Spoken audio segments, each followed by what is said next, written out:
Please mute your mics for me.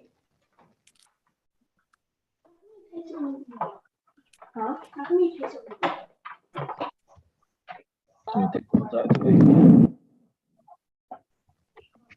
Please mute your mics for me. What it is, because when you hold your nose and you're not smelling it, you can't taste it. So sure.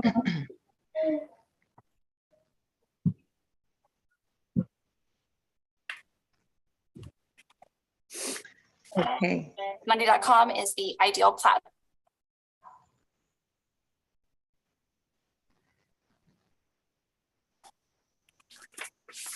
Not smelling it, you can't taste it. Sorry. So sure.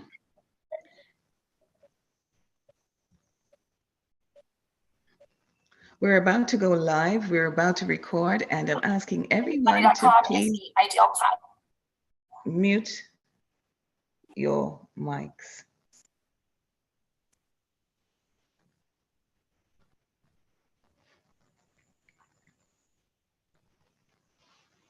All right.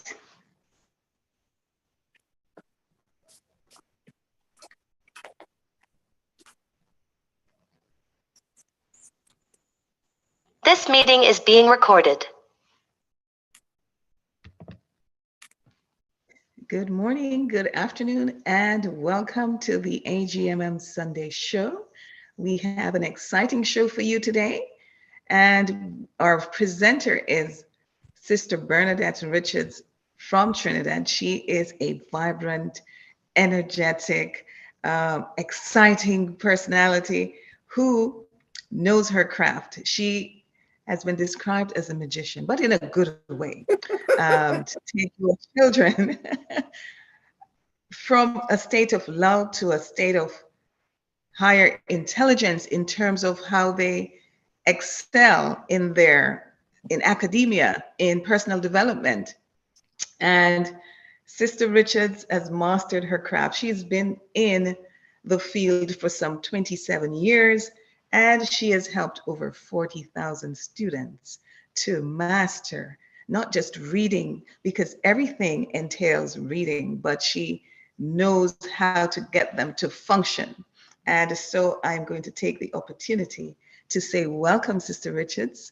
Thank you for granting us the privilege of hearing how you have actually empowered not just children, but parents and women in general.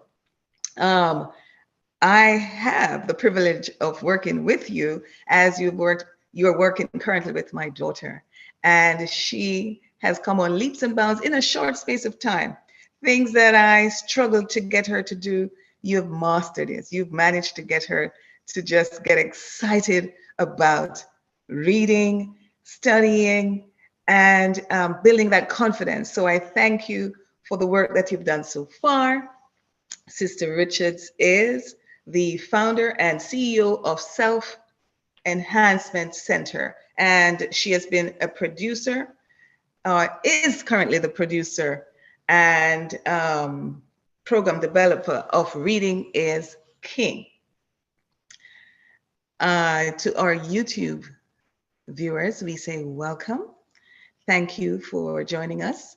To our Zoom viewers, we say welcome. Those of whom are not supporting us on YouTube currently, we're asking you to subscribe and share. Sister Sylvie, please share the link so that we can send it out to those far and wide.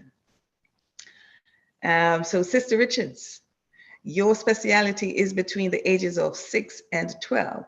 But I must admit that when you started to work with my daughter and I was listening, I thought, I wish I had a teacher like her when I was a girl. So tell us a little bit more about yourself, and then we're going to ask Sister Sylvie to kickstart with prayer after we do the introduction. Okay, great. Well, a great, wonderful, beautiful morning to everyone. It is coming from the energetic, beautiful island of Trinidad and Tobago out here in the Caribbean. And I'm really happy to be here with you and to share some of the things that I have been gifted and blessed to do by God. You know, everything is about what you have been given as a person and how you choose to use what you have been given. So that in a nutshell, I basically got an interest in teaching children to read because of the background that I dealt with teenagers who absolutely couldn't read in an institution that I taught in. And I was a bit troubled because I said, how is it that you can go to school like every day and not be able to read? In addition, I went to 3 different primary schools. My parents were separated when I was young. They were both remarried, and I lived actually with both parents.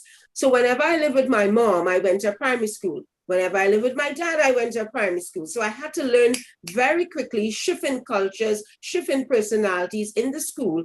And around 6, 7 years old, I realized that I started to struggle.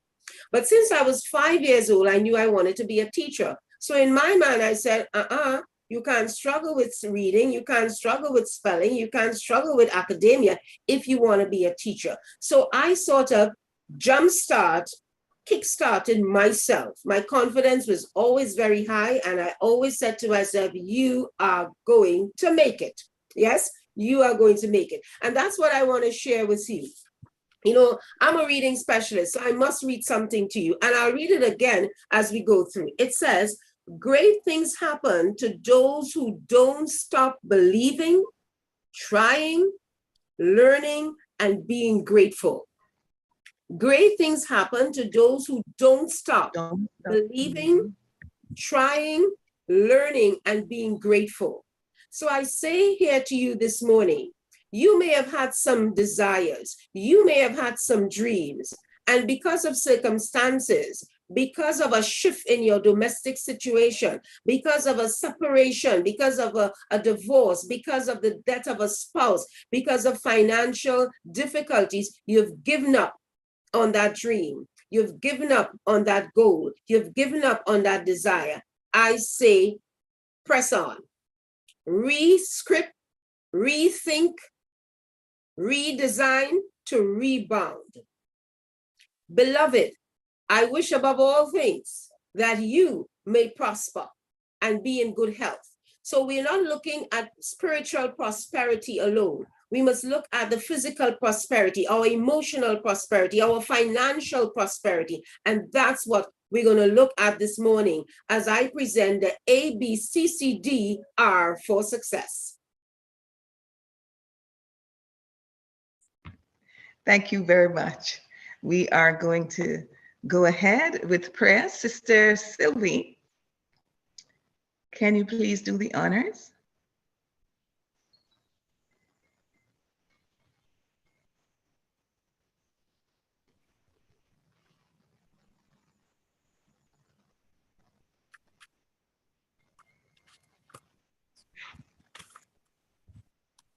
One second. With prayer, Sister Sylvie. Yes, can you hear me? Can you please do Yes, we can. My microphone's jammed up, but I hope I'm not confusing everybody. Let us pray, please. Mighty God and our Father, we want to thank you so much that you have allowed us once again to come together as your children to learn, to grow, and to get stronger each and every day. Yes, can you hear me? Yes, we can.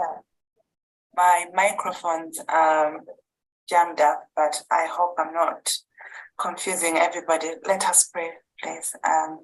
Mighty God and our Father, we want to thank you so much that you have allowed us once again to come together as your children to learn, to grow, and to get stronger each and every day. Yes, can you hear me? Yes, we can. Okay. Okay, sis. I'm sorry, sis. Please go ahead. I'm trying to okay. set up this program. Yes. Okay, thank you. We'll continue. Thank you, Father, for your wonderful mercies and your blessings for those of whom you've blessed tremendously, Lord, and they have not hidden their talents under a bushel, but seek to share it, to impart it, to bless others. We thank you. And this morning, this situation is no different. We thank you for your daughter. We pray that you may empower her, Lord. Speak through her. Use her in a mighty way. Bless each and every one that is here. All parents, Father, help them to take the information and to utilize it to the best of their abilities. We pray that you may stabilize the internet and our devices, Father, and that we will have a wonderful time. We thank you in Jesus' name. Amen. And we're asking you to mute your mics, save your questions until you're asked. We will be doing some exercises, so you need your notepad, pen, or pencils, and join in. And Over just to you, Sister Richard. the request for the videos to be on, because it's interactive and I need some people to participate in a couple of things. So if those can put on their videos, I would appreciate it. So as mentioned before, I am a reading specialist. I teach children how to read with confidence, how to become independent and fluent readers through personal development. I'm also a personal development trainer and author of the book, Reading is King. I'm not done yet, but I'll just stay right there for now. And the whole purpose of this presentation, which is entitled the ABCCD for Success, is for us to really take some time and examine ourselves and ask ourselves the question, am I living in my purpose? And if we're living in our purpose, have we mastered what we can do? Have we better our best? Are we living up to our fullest potential? Beloved, I wish above all things that you may prosper and be in good health. So I'm going to be very candid, as I usually am. And the hope is for people to really do some analysis, some self-analysis, because none of us know how much time we have. You know, we really don't know how much time we have. And because we don't know how much time we have, it means that we need to be conscious of every single day. What am I doing today that will further help me to move forward? And if I move forward, I am going to be able to help somebody else move forward as well. I think my camera was affected there. So I prefer, yes, you may not be seeing me, but you may be seeing the ABCCD equals R for success. So you can rule your paper up. Maybe in this way, you can choose whatever shape you wish, if it's circles, rectangles, whatever, but whatever shape you choose, ensure that you have enough space in it. And I really wish if people will put their cameras on. I've never trained with no camera, so I'm trying to adjust myself to that.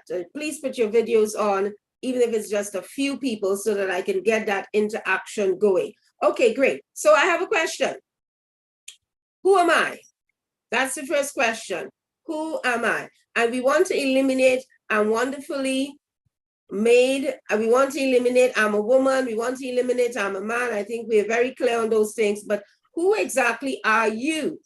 Give me one word that you would use to describe yourself. Okay, who's going to start? Let's go quickly. I'm not seeing anybody. I'm not seeing anybody. And I'm going to continue to say that until I see somebody. I'm not seeing anybody. So I know I'm talking to people, but I'm not seeing them. So if I can get a few videos on, who am I? Who's going to answer that question? Let's go. Who's ready? Who am I? And we eliminating the obvious. Our gender, we're beautifully and wonderfully made. We're eliminating those things. Beyond that, who are you? Anybody? I'm the child of the king. Okay, I'm going to say it again. We're eliminating all of those things. We're eliminating I'm a daughter of the king. I'm a son of a king. I'm wonderfully and favorably made. I'm a child of God. I'm a female. I'm a male. We are eliminating those things because those are obvious to us. We know that. Beyond that, who are you? Come on. Somebody, let's go. Somebody, let's go. I am a forager. I am a forager. I am a Forager. What is that? Could you tell us what that is? That's foraging while edible. Say that again. Foraging while edible. Okay. Anybody else? Who are you? I'm asking the question, who are you? And I would love to see the people who are speaking. That'd be nice. Nobody else? I think we got at least 10 persons here, so we should have more. Yeah? I'm a sculptor. You're a sculptor. Okay. Yeah. Anybody else? Let's go. I'm I a need chef. 5. I'm a chef. So I have 3. I need 2 more. This is a very crucial question. I need 2 more. Somebody. Now, people, I deal with children. Every single day I deal with children. And if I ask my students this question, they put up their hand. Yes, miss. Come on, people. Come on, adults. Come on, let's go. Energy, let's go. Who are you? 2 more. I am a mother. I'm a mother. Okay, 4. 5. 5th one. The light 5th on one. your eye. Pardon? No soul is ever finally deserted. Somebody said something. Who are you? Who am I is the question. I need a 5th one. I got sculptor, chef, mother. I need a 5th one. Who am I? That's the question we're asking as we begin our ABCCD equals R for success. Who's going to be the last person? Let's go. Come on. Who's going to be the last person to the question? Who am I? For those of you who just entered, welcome.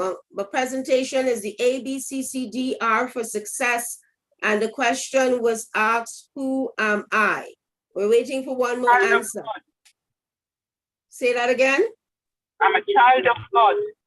Okay, so we said we eliminate those things because that's obvious to us. I'm still waiting on an answer. We're eliminating, I'm a child of God. I'm wonderfully and bountifully made. I'm a female, I'm a male. We eliminate those because those are very obvious to us when we go, because we're digging a little deeper. All right. I am intense. Pardon? I am intense. I'm intense. Okay. We kind of getting there with that last one, that last person. I'm a unique woman. That last person that said I'm intense. We sort of getting there. Okay, great. So if I can have the ABCCD removed a bit and I get back my video, I'll be happy. Because right now I'm just staring at a screen. Okay, great. So I'll if nobody wants to put on their cameras, I'm going to work with that. Now, I'm intense. Except for the person who said I'm intense. The other answers did not really answer who we are. Who we are is beyond our profession, is beyond our name, is beyond our address, our physical stature, our qualifications. Those things doesn't really say who we are as a person. There could be at least one more person with your name, or 100 people, or 1,000 people with your name. There are several people in the world that probably looks just like you are. There are people with your same physical stature, your qualification. There are thousands of chefs all over. Oh, don't talk about being a mother. Don't talk about being a father.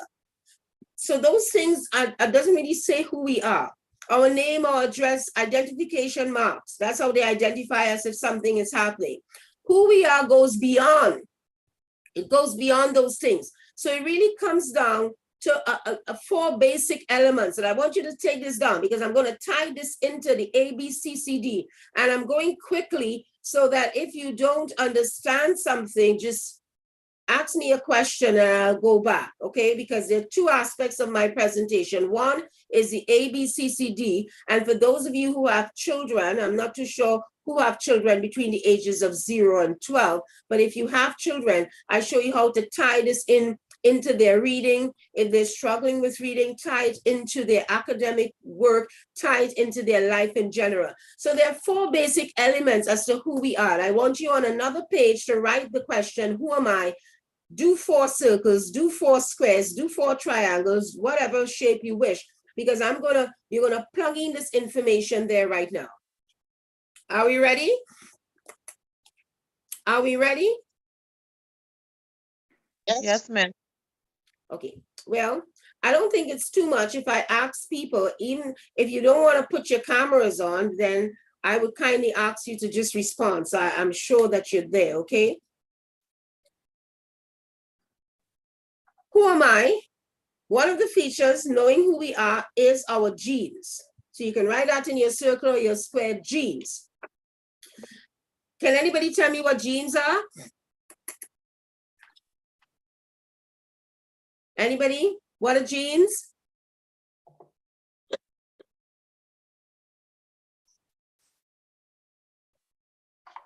Anybody? What are genes? I wonder if they're hearing me. Is it DNA? Genes, G-E-N-E-S, genes, coming from the word genetic. And I'm asking the question, can anybody give us an idea of what genes are? I'm sure we would know and we have heard about it. Yes? Your genes is your makeup, what you inherit from your parents. Okay, it's how you make up, right? Units of heredity. Yeah, from That's your why parents, yeah. we're supposed to look like our parents, our grandparents, Yes. or uncles or aunts. Sometimes people don't even look like the parents and they just skip and they look like an aunt, they look like an uncle, they look like a grandparent. So that's one of the first elements that makes us who we are. We don't choose the genes. We don't have any choice in the genes. That's who we come from. So whoever your parents are, that's it. You can't change it. You can't make it over. You can't buy some genes. That is it. That's why they say, be careful who you align yourself with.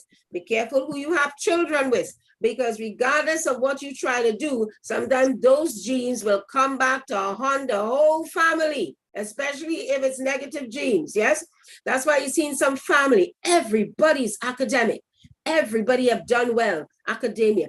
You have some families, you just got a series of doctors, teachers, lawyers, business people. If you check the trace, if you go back and you check the bloodline, somebody is like that.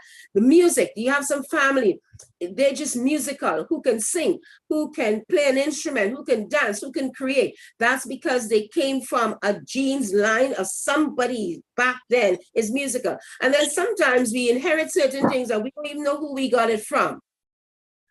We don't even know who we got it from, but we must have gotten it from something. So our genes is an important factor that makes us who we are. And there's nothing we can do about it. Now, you can do something about the next 3, but you can't do anything really about your genes. That's just how it is. Okay. The next thing that makes us who we are, basically, is our personality. So we're taking that down, our personality, the kind of person you are. You know, you have some people, they're always bubbly and they're always smiling and they got that personality. Even if they're having a difficult time, they still can smile. They just have that natural personality. And then there's some people, no matter how well they do, no matter how good their life is, you just don't see it on their facial expression. They always have a depressed look, a sad look. You know, as I say that, do you know, I don't know about you, I'm just talking from my own experience. Some of the saddest faces I have seen, some of the most depressed faces I have seen, some of the most worried faces I have seen are people who say they are believers. Has anybody ever seen that? Has anybody ever seen that? Yes. No, I'm not talking about a temporary sadness. Of course, if you lost a loved one, or you probably work hard for an exam, or you probably work hard for a business venture and you didn't get through, you feel a bit sad, you feel a bit frustrated and a bit depressed. I'm talking about a constant sad face, a constant face that's unhappy. And these people say they are believers. How could that be? I don't understand. I don't understand. If we say, I'm a child of the king, I'm a daughter of the king. Well, if I'm a daughter of the king, then it means my title is princess.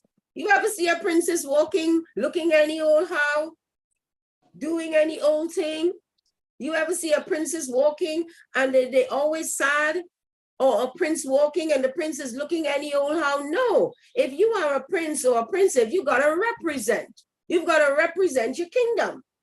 So some of us have to look at ourselves and look at our personality. Now, personality is really who you are known for. Are you known for a friendly person? Are you known for a quiet person? Are you introvert? Are you extrovert? You know, those are what we talk about a personality, and we know that. And your personality can change. I went to school with some people and they were always very quiet. In a couple of years, they may have been exposed to different things and they change. So your personality can change. The next thing that makes us who we are is our environment. Critical.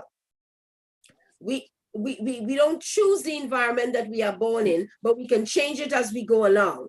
So if you're born in a particular environment that is very heavily negative, as you grow older, you can choose to change that place and you can go somewhere else. But the immediate environment, we don't really have any control over that.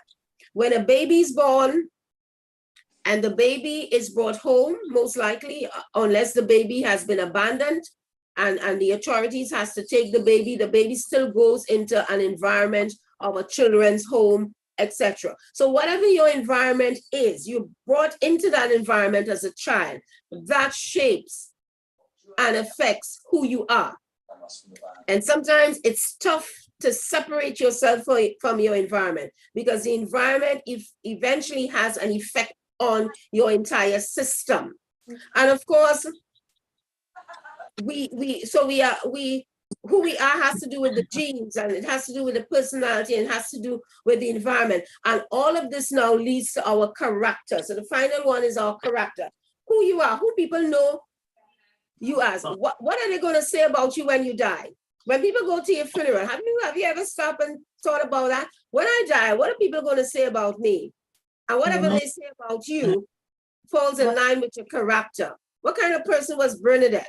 Yeah, Bernadette was this, Bernadette was that, she was that. They're not even going to talk about how much money I make or how much money I didn't make. They're not going to talk about the car I drive or the car that I didn't drive. They're not going to talk about anything like that. The house I live in or I didn't live in. They're going to talk about what kind of person was Bernadette, her character, her personality. And so who we are must represent who we believe in. Who we are must represent who we believe in. So that if we say that God is our king, then we must represent. Are we representing through our personality? Are we representing through our character? Are we representing through our environment? Yes? So what we do professionally is attached to where we're going and what we like to accomplish. But at the end of the day, who we are doesn't really have much to do with those things. If we live in our purpose as a chef, if we live in our purpose as a teacher, we can develop who we are within that. But if you take away the teaching and you take away being a chef and you take away being a sculptor and you take away all those things, who are we? That's what we have to know. Who are we? And as we go along our life, we need to always answer this question because a lot of people don't know who they are. And because they don't know who they are and they don't have a vision as to where they want to go, a lot of people now can come and say whatever they want to say and influence. And that's why people are so easily influenced because they really don't know who they are. They don't know their purpose. They have not established purpose. They are not aware of their vision and their mission. And therefore, they can be easily influenced. We are not to be a people who are easily influenced and to take us off of our journey, take us off of our spiritual journey, our physical journey. But we are supposed to be firm as to who we are and keep examining ourselves.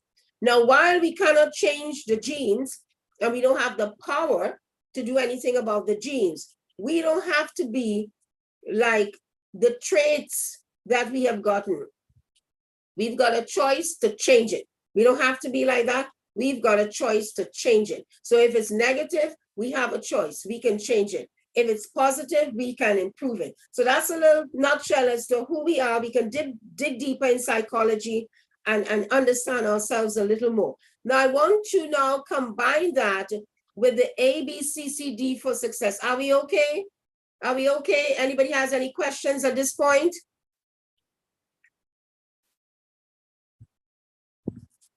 Does anybody have any questions at this point?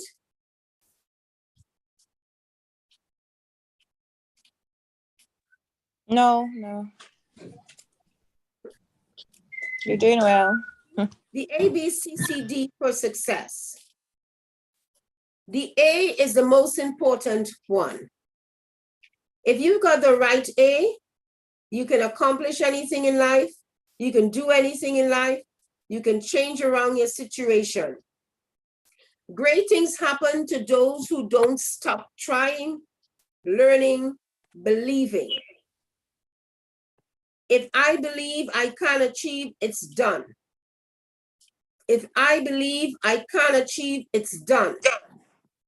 If I believe I can achieve, it's done. Don't matter how hard it seems to be. Don't matter how impossible it feels to me. If I believe I can achieve, it's done. I'll keep trying. I'll keep believing. I'll keep working. That is the A. The A is for your attitude. If you have the right attitude in life, you're going to get through. Now, I don't know what anybody's going through. I'm not even seeing your faces, which I'm sad about, but I'll get over. Yeah, I'm not even seeing your faces, but I believe that you're hearing my voice. Whatever you're going through, whatever it is, I don't know what it is. Maybe it's a decrease in finances. Maybe it's housing issues. Maybe it's issues with the children. Maybe it's health issues. Maybe it's family issues. Maybe it's work issues. Maybe it's all kinds of issues. Your attitude is the key for your success. Your attitude is that main ingredient. Now, I'm from Trinidad and Tobago, as I said before. And in this country, we got a lot of different foods like there are in other countries. But we have some main food. And for those, I heard somebody said they were a chef, yes? And even if you're not a chef, you know what I'm talking about because some people would cook, right? So we have a national dish called callaloo. Callaloo. And it's made with something called callaloo bush. You have to have okra, coconut juice, a little piece of pumpkin. Some people might even put some crab in it, okay? So we won't put the crab, right? But some people put some crab in it traditionally. And that's a dish called callaloo. Now, if we had to examine what is the main ingredient for that dish, would it be the coconut juice? No, because some people may do it without it. It may not, it might taste a little different, but some people do it without it. Would it be the okra? No. Would it be the pumpkin? No. The main ingredient will be the dasheen bush. Because you could put the coconut juice, you could put the pumpkin and the okra, but you never get callaloo. But if you put your dasheen bush, and maybe you use something else, some other sort of substitute for coconut juice, you can still kind of get away with it. So the main ingredient for success is your attitude. And what is your attitude? The way you think. We're going to put it very simple. It's a little deeper than that, but very simple for this presentation. Your attitude is the way you think. There's so much negativity in the world today. There's so much sadness in the world today. There's so much discouragement in the world today. Now, why would we want to take our precious brain time to think negative? Why don't we just say, you know what? I'm going to get through. I can, I must, I will succeed. So I'm going to teach you that little thing now. You see why I wanted your cameras on? So if you don't have your cameras on, then you got to unmute your mic. Who is the who is the coordinator of this program? Please let them unmute their mic so I can get the clicks going. I need to hear those clicks. I Michelle, need to hear those clicks. Remember, this is a high energy. I'm not getting the energy. Yes. I need to hear those clicks. Michelle. She's not hearing. Am I hearing the clicks? I can hear. Miss Michelle. I'm hearing some, Yes. yes. I'm hearing some clicks. Then I'm going to teach you a little affirmation statement now. But I need to hear some more clicks. Let's go. We're clicking. What? You're just clicking. If Michelle is there, she can just ask people to unmute their mics. I wish you people could. Oh, yeah. I'm getting that All rhythm. right. Uh-huh. Okay. All right, we're clicking. I can. I must. I will succeed. I can. I must. I will succeed. I can. I must. I will succeed. I can. I must. I will succeed. With God's help. With God's help. God's help. With God's help. Okay, so we're gonna do I can, I must, I will succeed 4 times, and then we're gonna pick up the pace a little, yes, and then we're gonna say with God's help. So let's go. Just Let's a get minute, 1 second. Miss get in your Bernadette, rhythm. Yes.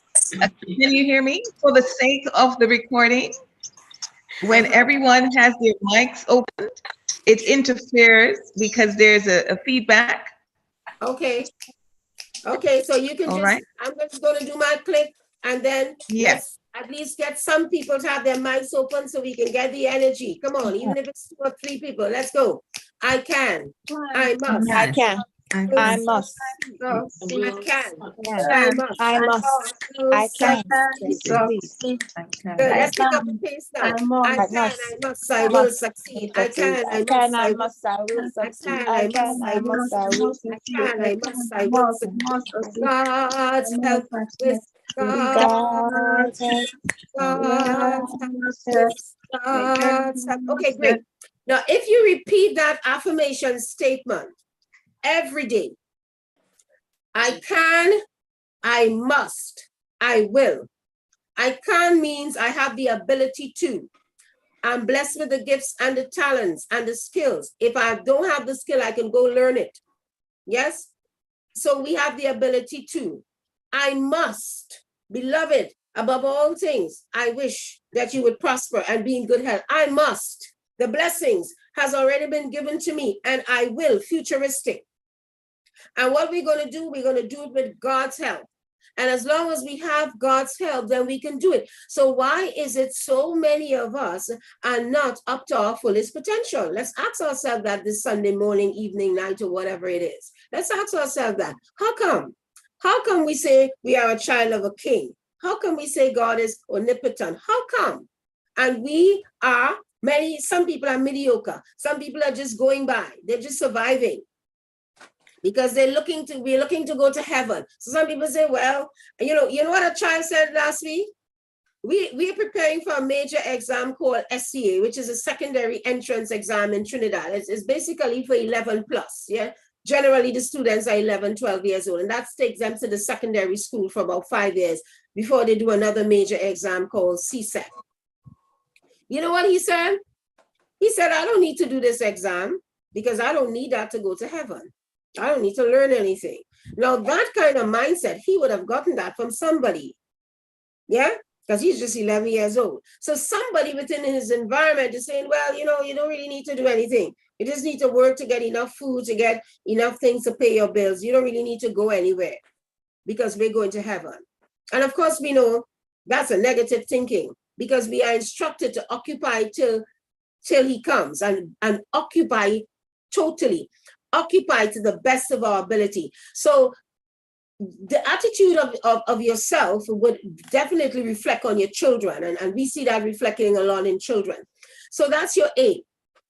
Now, according to the kind of attitude you have, according to the kind of thinking you have, it's going to affect B.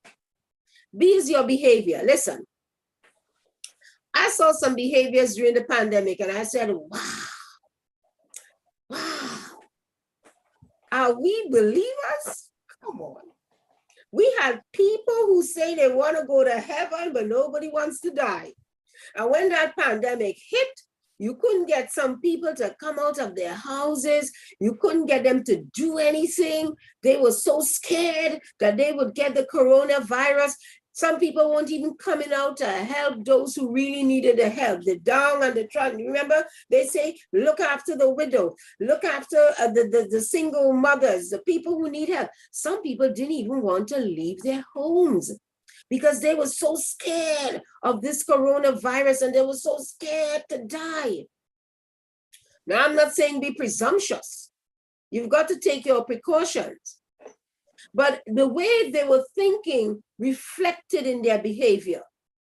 If you're thinking negative, more than likely, things would get negative for you. Now, if you're thinking negative, some positive things can happen, but more than likely, more negative things will happen than positive. If you're thinking positive, more than likely, the positive will flow. And of course, some negative can happen as well.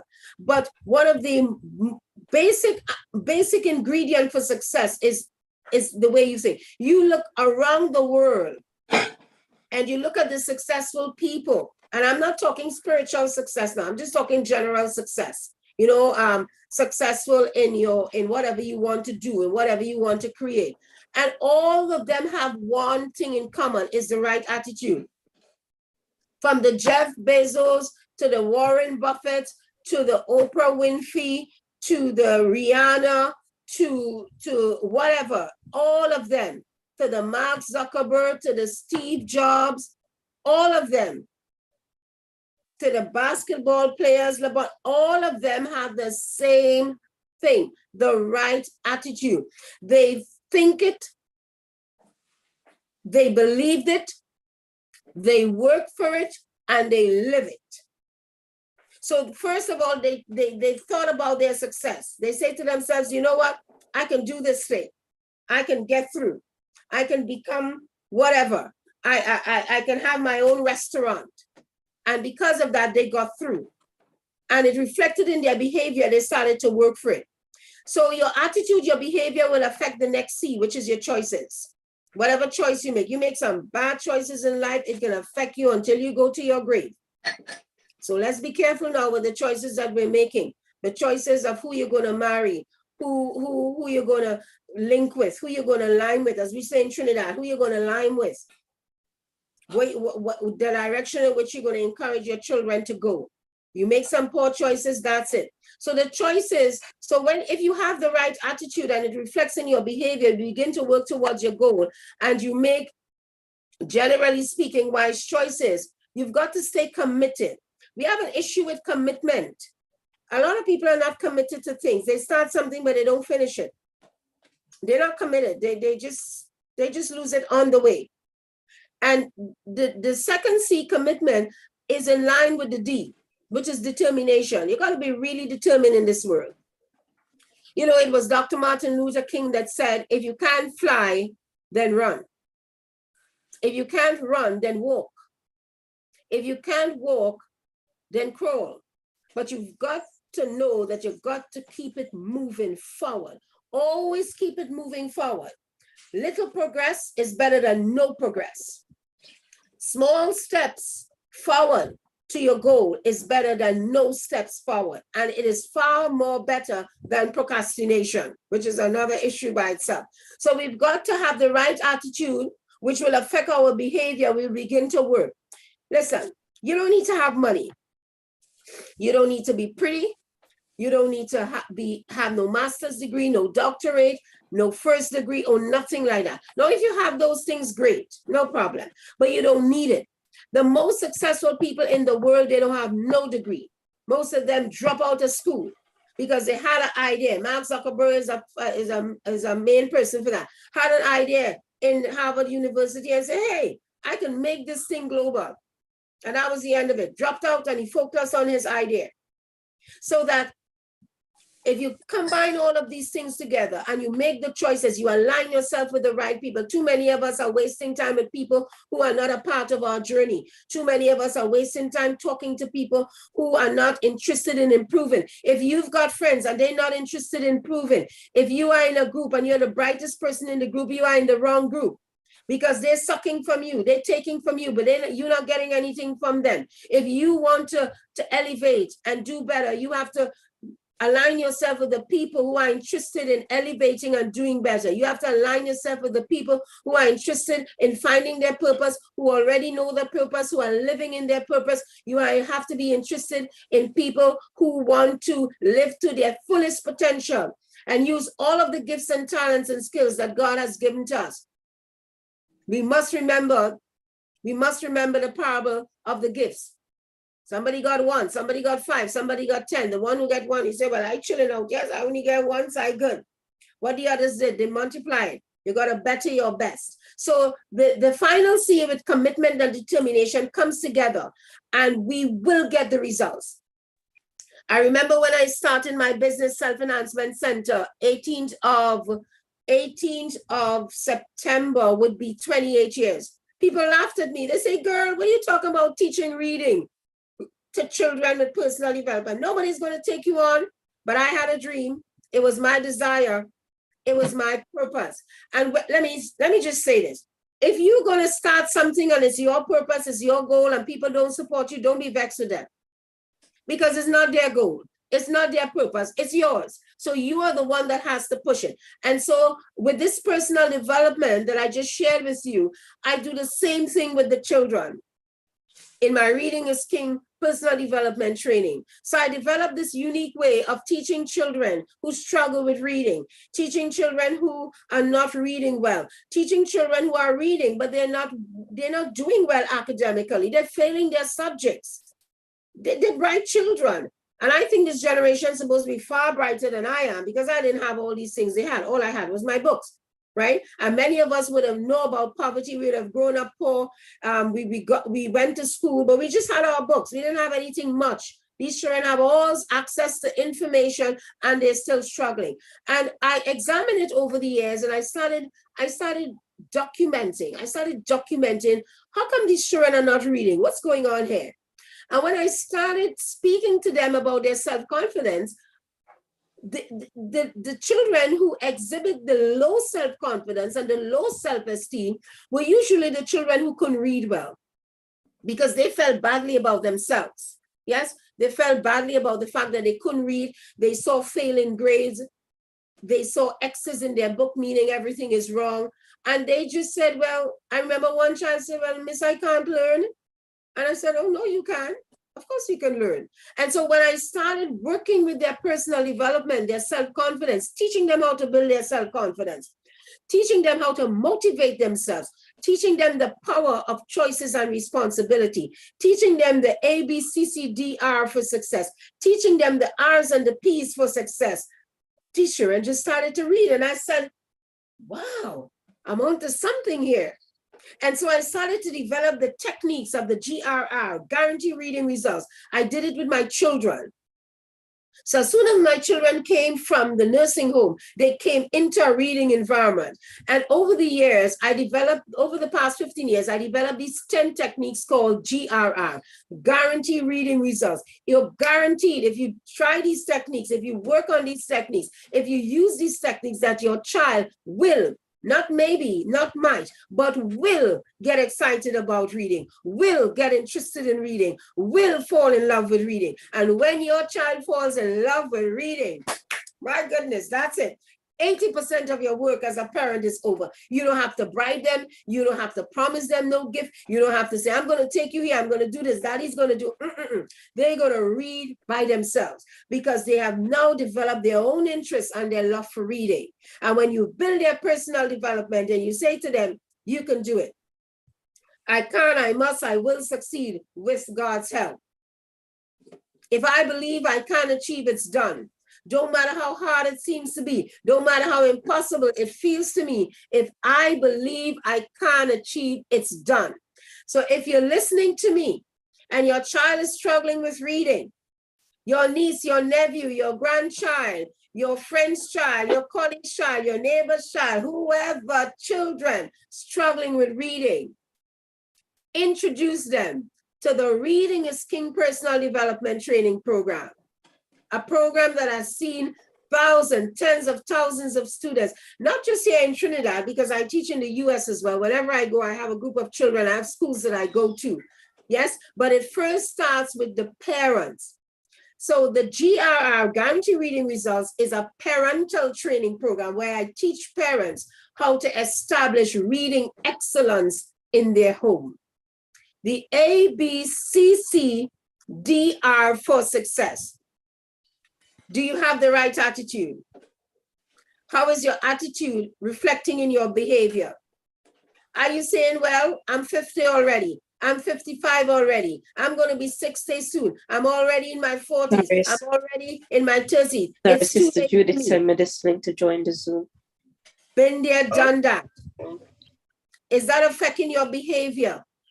Are you just settling for whatever job you're doing now? Are you just looking for retirement just to rock back and have a great time?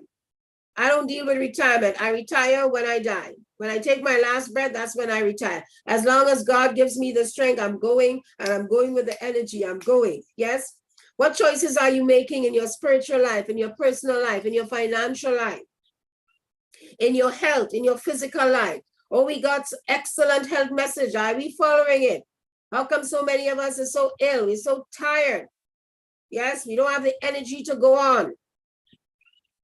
How committed are we?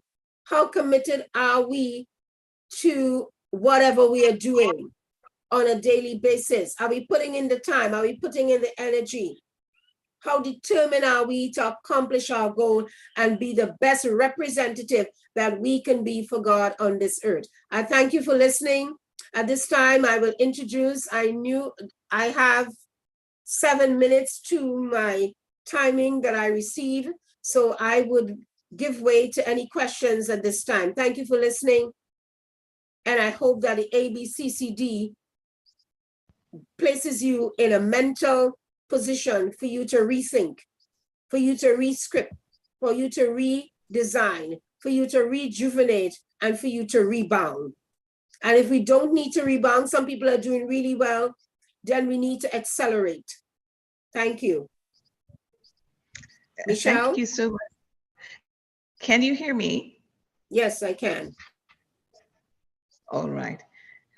Thank you for sharing. And you do have a little more time because we had to juggle our program to accommodate you, to give you more time. I'm sorry I didn't notify you, but you do have a little more time. Oh, wonderful. Great. So I'm going to take some questions at this time. And whoever is asking the question, it'd be nice if you put your camera on. I know. Any questions at this time? Good morning, Ms. You can Lady. raise. I don't have any questions, but I love to compliment you. I woke my children up when I heard you. As soon as I heard you start to speak, I woke my children up, and we're all here in the living room taking in all that you have to say. We wrote down Children, everything. good morning to the beautiful children. Let me get the names and the age of the children. Come on. Yes. My oldest is 18. His name is Dejon Lambert. Okay. And my middle daughter, she's 14. Her name is Maya Lambert. And I have my last daughter, she's 12, and her name is Malia Lambert. And we are all here taking in Marian Lambert. Okay, and where are you from? Buenos Aires in Trinidad and Tobago. Oh, you're my people. Yeah. Okay, great. Now listen, you're 18-year-old. We want to work this ABCCD in all of the children, but the earlier you work it is the better. So they have already, you're 12. Anybody doing SEA on the 29th or in Form 1 already? Form 1 and Form 2, and my son, well, he's finished. Okay, so the children who are in secondary school, you want to work this ABCCD with them, because you know in our system here in Trinidad, they don't teach you personal development. They don't teach you about money. They don't teach you how to make money, grow the money. expand the money, use the money to help people, use the money to empower people. They don't teach you those things. They don't teach you personal development. And so we might have people who are bright, intellectually, they're great, but their personal development, very, very poor. I remember years ago, I did a speech dynamics course at the University of the West Indies here in Trinidad. It taught you how to speak and how to present yourself.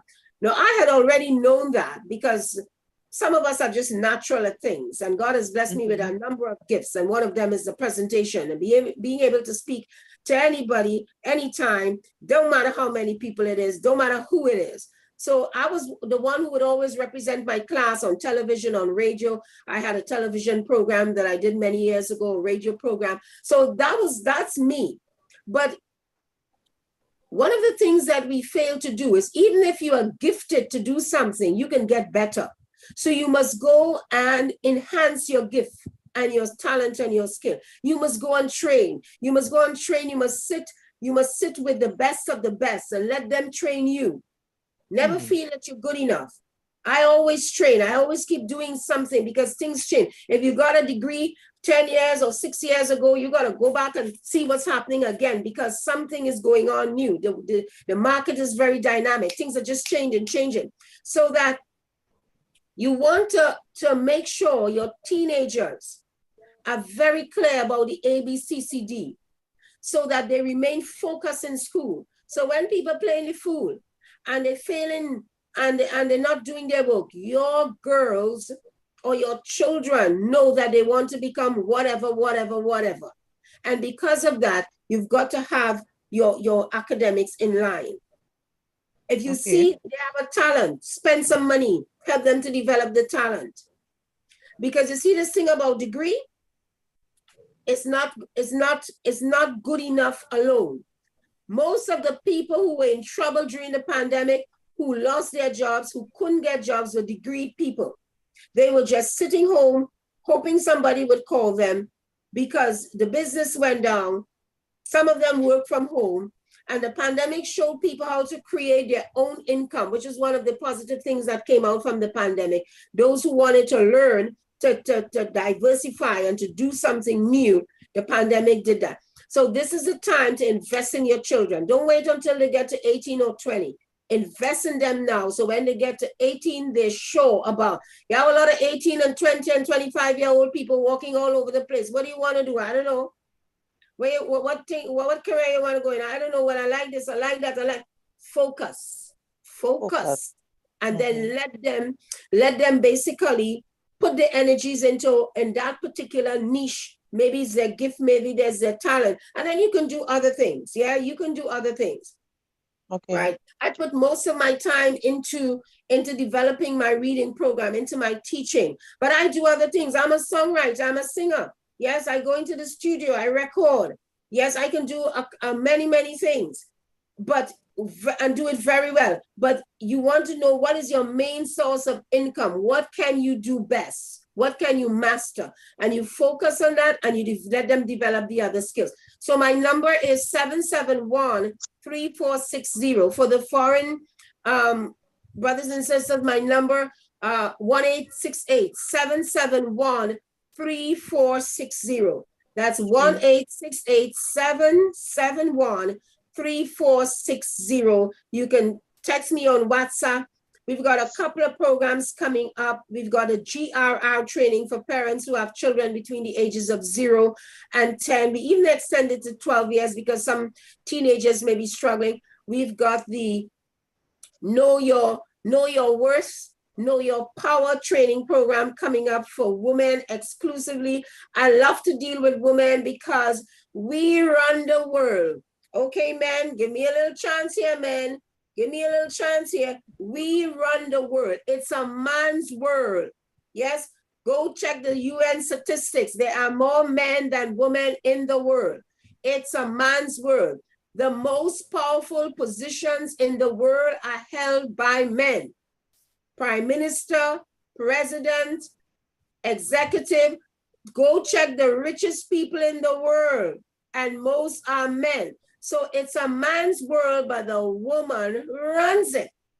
And therefore, if we're running the world, we have to be able to know our worth and to know our power, and we have to own our own. So there are several programs coming up. Our Reading is King program is coming up as well, which is going to be in July, August, and it's a whole lot of things happening. So yes, thank you for listening. I hope it has been able to help the children. Beautiful children, you can do whatever you want to do. You can become whatever you want to become. You got the right attitude, you're going to make it. Even if you're struggling a bit, that's okay. You're going to make it. All right, thank you for that. I appreciate you sharing that with me. Any questions? This is question time. Please repeat your number again, Miss Bernadette. 1-868-771-3460. 1-868-771-3460. That's my WhatsApp number. I do free consultations as well. Sometimes people just don't have money to pay you. And that's okay. But you know, you can't do everything for free because your business, you know, what's going to happen to the business, right? Yes. Like COVID gave us, oh my goodness, COVID gave us a knockdown punch. I just couldn't believe it. I said, my goodness, what are we going to do? I mean, like what? What is this? It was just, oof, it was just so much. And you know what? Great things happen to those who don't stop believing, trying, and learning. I want to talk about the learning. I don't know nothing about no online business. I've been teaching for most of my life, face to face with my children in the classroom, with a group of women that I deal with my presentations. They've all been face to face. I think there is just one or maybe two persons that I used to teach, adult person I used to teach in Long Island in the US. I've been to a program and I saw this person and they came up to me and they said, can you teach me to read? I need help. I said, okay, no problem. And I came back to Trinidad and I would work with her via Skype. And that was it. Everything was face to face. And then when the COVID came, I said, what is this? I mean, we had a Facebook page, but we never even bothered with that because most of our students are recommended to us. The principals will send them. The teachers will send them. When we have our annual camp and people come from the Caribbean, they might come from St. Vincent or Grenada. I think we had a couple of people from Jamaica years ago. They might come from the US. They send their children to Trinidad for the holiday. They would come to our camp. So we had like a kind of international thing going in the camp. So I don't know nothing about no Facebook, no social media, nothing. And I said, my goodness, like, what am I going to do? And guess what?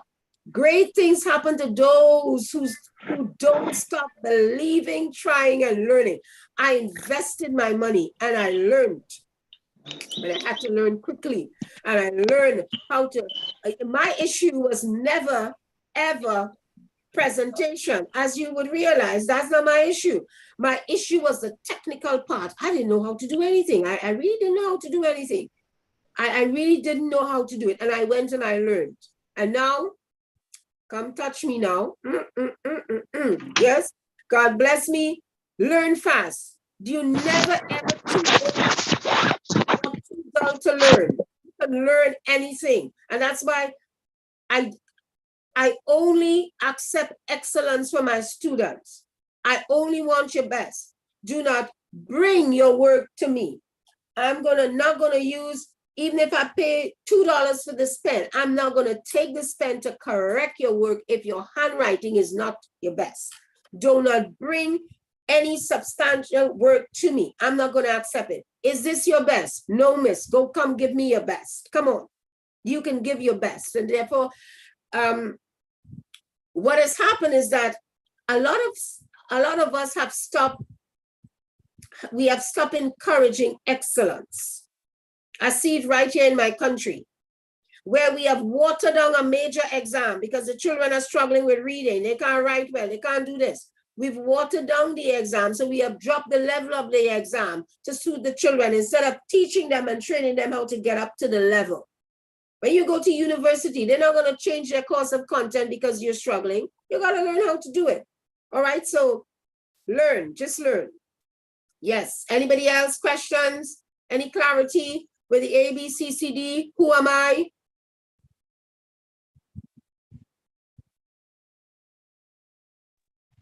Hi, Bernadette. Thank you so much for your presentation. I've got a 13-year-old. He reads very well, but he just reads. He doesn't grasp what he reads. He's got so many books in his room and he reads them, but he's not really grasping anything from the books. They're moral books and about autobiographies about people's lives, but he's not grasping what he's reading. He just reads. Okay, when you say he's not grasping what he's reading, is it that, okay, let's say he reads something, about, okay, let's say he reads something about, how old is he? He's 13? 13. Okay. But he has a younger emotional age. Okay. So let's say he reads something. What kind of books does he have? Give me an example of a book he has. I want to use a book that he has. Well, he read Martin Luther King, Florence Nightingale. I saw him have them like put out that he was reading them. Okay. So I think he's read them again. Okay. So let's just say he reads about Dr. King. And if you read about Dr. King, you obviously would have to read about that famous speech in 1965 that talks about I have a dream, yeah? So if he reads that and you ask him a question, in the presentation, in the speech, I have a dream, say one thing that Dr. King dreamt about that he wanted to see, because it's there in the speech, right? It's there in the speech. Is he able to tell you that? He would be, yeah. He'd be able to tell you that, yes? Yes. But when you say he's not grasping, what do you mean? Is it that he doesn't, he's not comprehending? It could be. I think it's to do with, yeah, his understanding. But he will read, yeah. Because you cannot separate comprehension from reading. The whole purpose of the written word is to decode meaning. That's why people write things. They write books, they write poems, they got movies, etc. So that if he's reading and you ask him a question and he's able to verbally give you the answer, and he's also able to write it. Can he write the answer? Can he write the correct answer down? Yes, he would be able to. So he's okay. You might think he's not grasping, but he's okay. So you see, sometimes as parents, we tend to feel that the children are not working or they're not understanding, but they are understanding. Sometimes they may not answer you in the way that you wish to be answered. Sometimes they may not write it in the way that you think that they could structure their sentence better. But if he's reading something and you give him a few questions based on the reading, and he's able to answer those questions, writing it down, and he's also able to explain the main idea of whatever he's reading. So if he reads the entire speech of Dr. King and you ask him, could you tell me what the speech is about? Would he be able to say the main features of the speech? Most times, yes, yeah. Well, you don't have anything to worry about, man. The boy's fine. Maybe I need to be reading it as well, and so I can give nothing to worry about. He's give going to him be the right fine. questions. He's going to be okay. What does he want? What would he like to become? Well, at the moment, a goalkeeper, but he's good at music and whatever he quite wants academic. to become. Yeah. If he wants to get into the arts, he want to get into sports, he want to get into music, whatever, he is going to become whatever he wants to become because he has it in him. He's doing fine. Sometimes it's our anxiety and our anxiousness to see our children do better than we did right? I think any good parents wants to see their children do better than they did. Even if some of us have done well, we like our children to exceed us. But let him be. He's great. Let him be. Thank you very much. Thank you. Welcome. Questions? Clarifications on the ABCCD, who am I presentation? Reading is king. So I have a 9-year-old here. She's very good at reading and retaining what she's able to read. But in terms of afterwards, the abstractness or the analysis part, that part might be still a bit basic. And so she just wants to know how could she expand upon analysis on how to expand upon the story in her own way and not just go from the content that she has in front of her.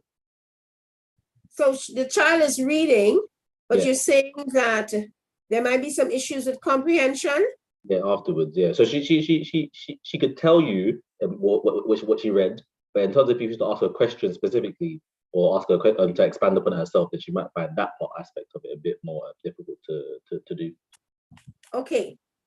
One of the things that a lot of children who are reading, they are able to recognize the word. So word recognition, they're strong with word recognition skills. They can read, they can recognize the word.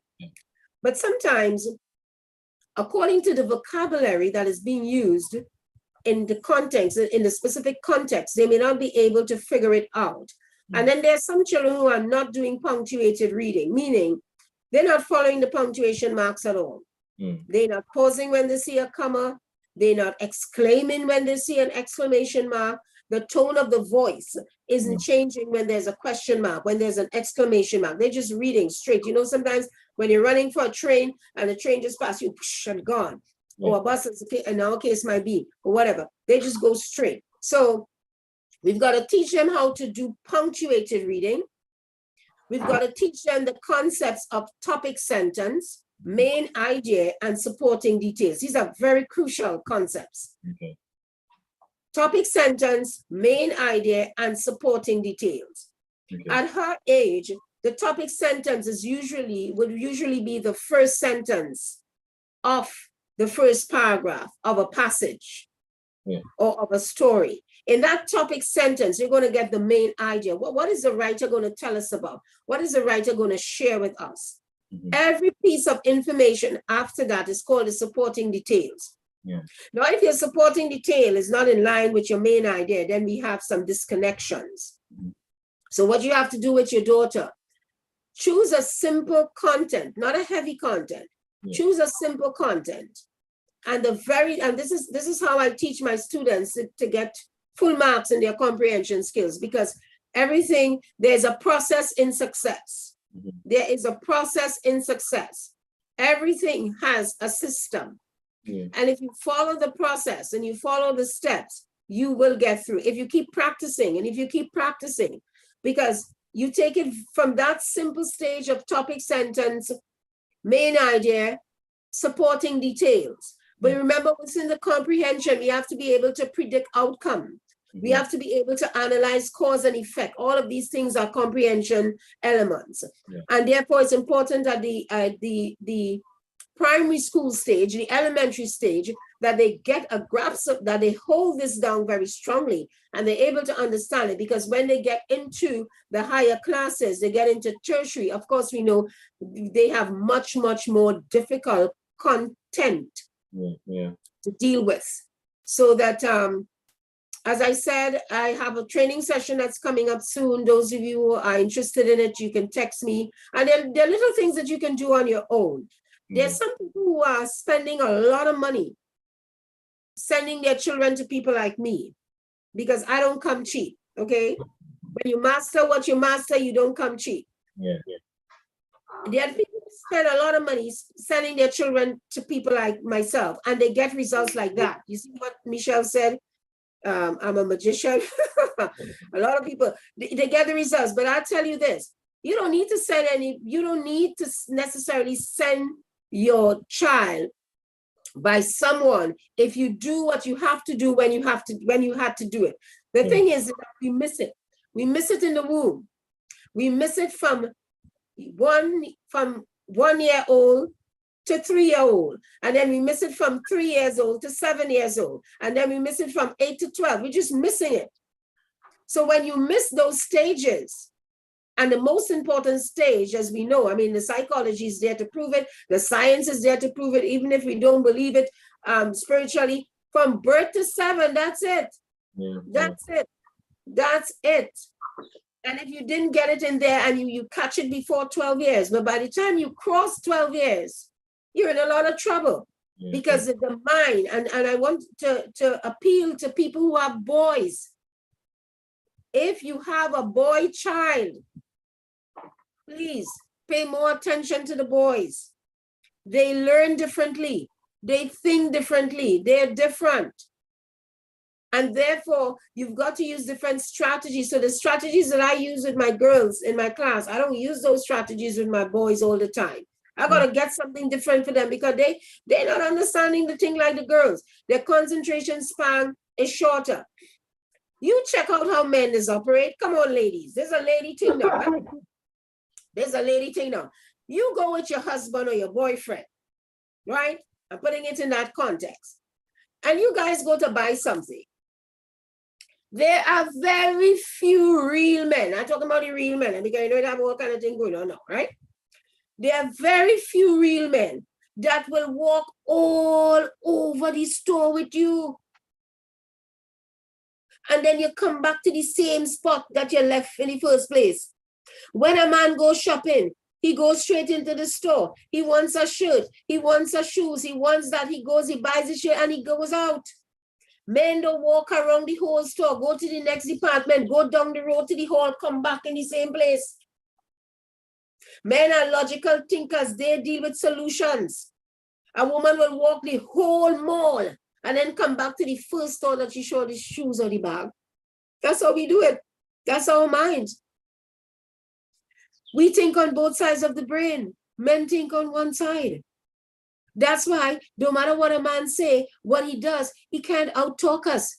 He can't out-think us. That's just how it is. So all the people who are men and feel they're women, they might look like a woman, they might talk like a woman, they might put on a he's like a woman, but they can't be a woman because our brains are wired differently and the creator made it so said they have got to talk to God. They just can't be like us and vice versa. You can want to be a man, you can turn yourself into a man physically, but you're not going to be a man because that's how the brain is wired. And so it is. The boys learn differently and the girls learn differently. So those of you who have boys, pay more attention to the way your boys learn.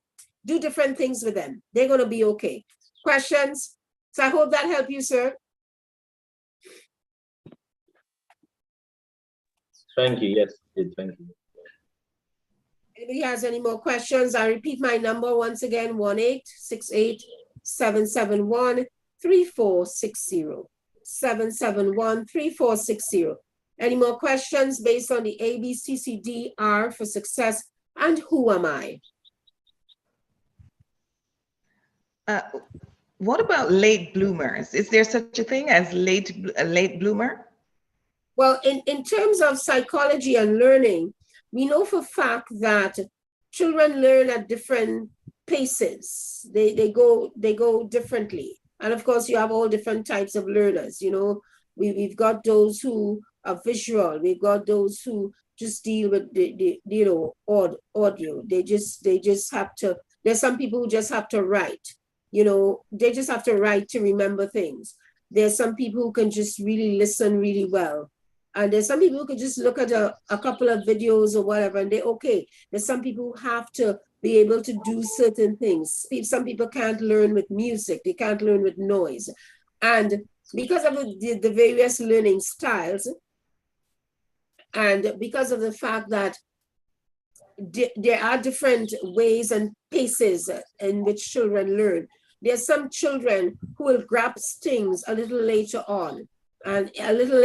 So, for example, if you are at elementary level and you're supposed to know certain things at elementary level, some children may not understand it or may not really grasp it until they get into a college level, until they get into grade 8. If you're supposed to know something in grade 4 or grade 6, you may not understand it until grade 8. So sometimes we have to be a little more patient with children who might be taking a little longer Sometimes there are issues of learning disability, be it dyslexia, be it autism, be it some kind of neurological malfunction. Sometimes we don't even know.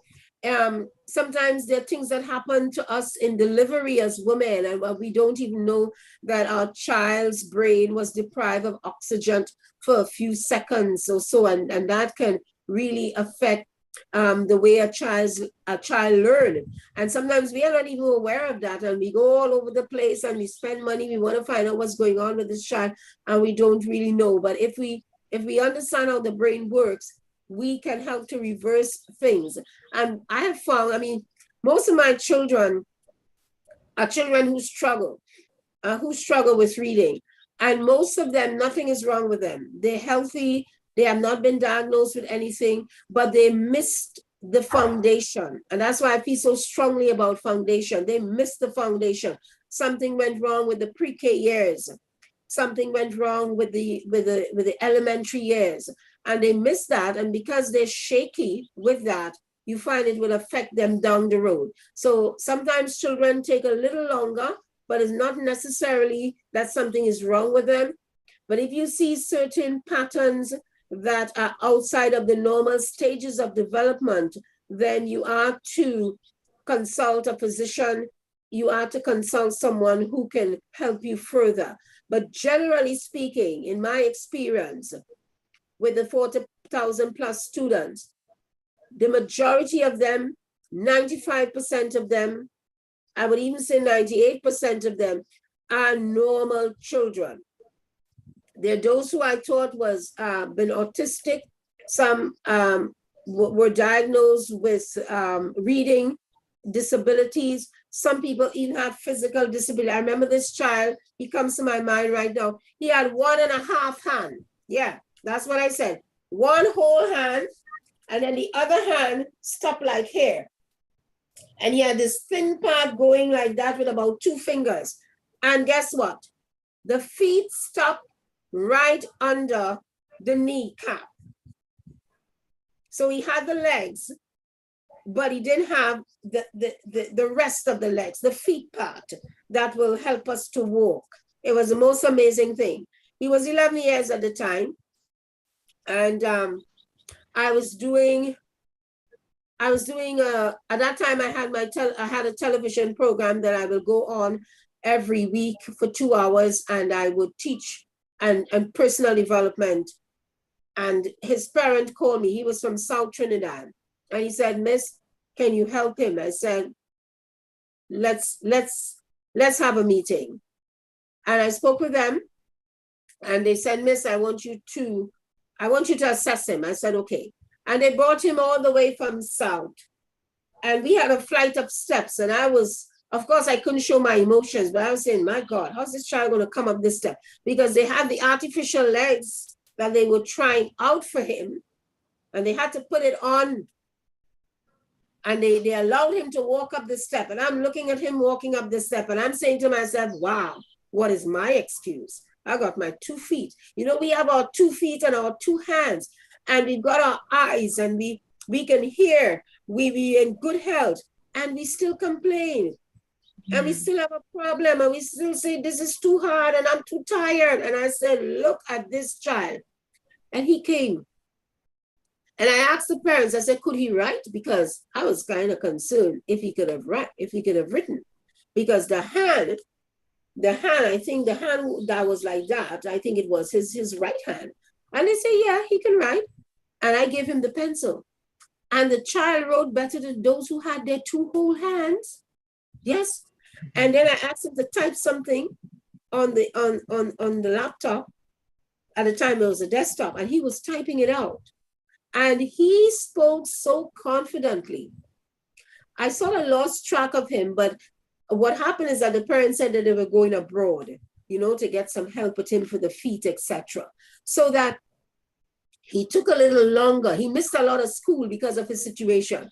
He took a little longer because of his physical situation and his health situation. But even he too would have gone on to do well. So even if the child is taking a little longer, don't worry. Don't feel that something is wrong with the child. Not necessarily. Work with your child. Build your child's confidence. Show them how to build their confidence. Show them how to motivate themselves.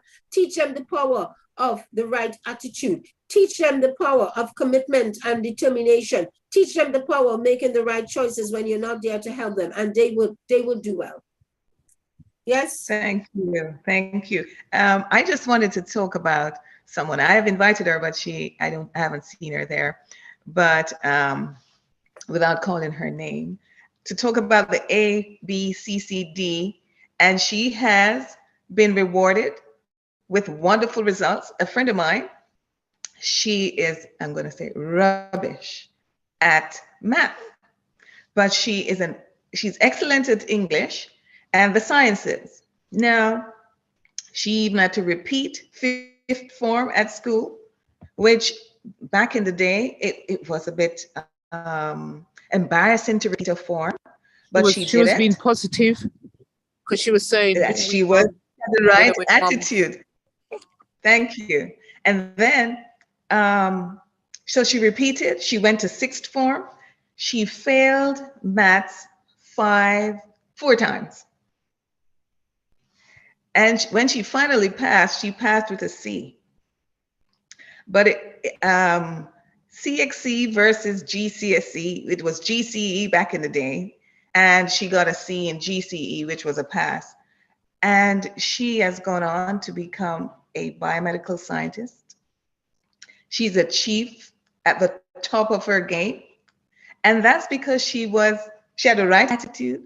She was committed. She made the right choices in the end. She was determined, and she is an inspiration. And she got the results. That's it. She got the results. She got the results. Right? So I always say to anybody, you don't have to be bright to be successful. Those of us who are bright and we learn quickly, hooray for you, great. But you don't have to be. But most people don't have the willpower. They don't have the courage. They don't have the determination. And this is Black History Month in the US. And I think it's supposed to be Black History Month for Black people in the diaspora all over the world. I make sure my students know this is Black History Month and we do something. Next week, we're going to have, well, the next session, we're going to have a whole Black history, Black invention. You got to have the courage. Anybody who has ever done anything great in this world, who has ever initiated change, who has ever assisted with the transformation of lives, they have to be very determined. You've got to be. You've got to be strong in your mind and in your spirit. And my issue with people who say they believe in God, we're so weak. So many of us are so weak. The people in the world out there are stronger than us. They say they want to do something and they do it. And they're not, some of them are not even believers. But they have the attitude to have, I want to use this person. Some people may not know about it, especially people who are not into secular music. Now I'm into music, so I listen to all genre of music, especially when I'm dealing with the young people. I like to listen to some of their music. So when I start a talk, I know what I'm talking about and I can align myself with their music. We have an excellent example of the ABCCD equals R in the Caribbean, in the person of Rihanna. In the musical world, her name is Rihanna. She's known as Riri. And for those of us who looked at the Super Bowl last Sunday, we would have seen her perform there. An island girl, she said something that really impressed me. There was this video of a little girl in a uniform and she put on her glasses and, she's walking like that, like real power. Yeah, she's walking like that. And they show you all the old houses. And she said something, she said, my life was shaped on this road. I was an island girl flying kite in the cemetery, but I had big dreams. I had big dreams. And Rihanna left Barbados very poor at age 16, went to the United States in a different culture, coming from the islands. align herself with the people who could have gotten her where she wanted to go. And let me tell you something, she is no big singer. We have people here in Trinidad that can sing far better, has a far better range of voice. She was no dancer either. She had to learn to dance, learn to sing. But she had a big dream. She had the attitude. It affected her behavior and she worked. She made the right choices. She committed herself.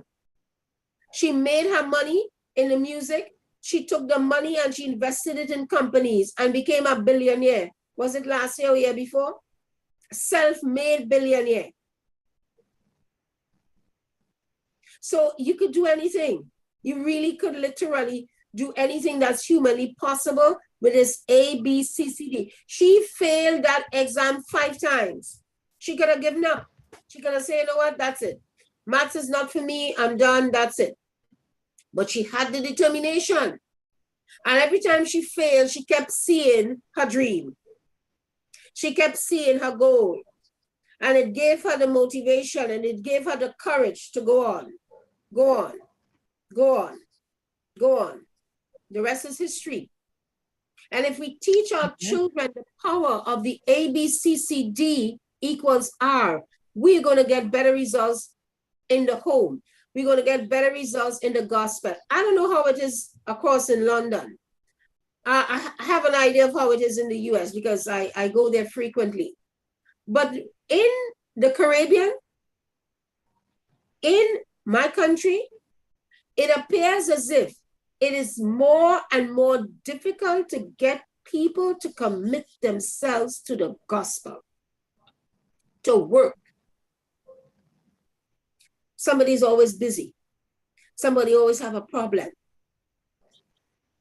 Because we are caught up in our own personal work, which is great. We have to work. But what is our ultimate goal? Isn't our ultimate goal is to represent God in whatever we're doing on a daily basis and give some time to the mission work, however we can do it?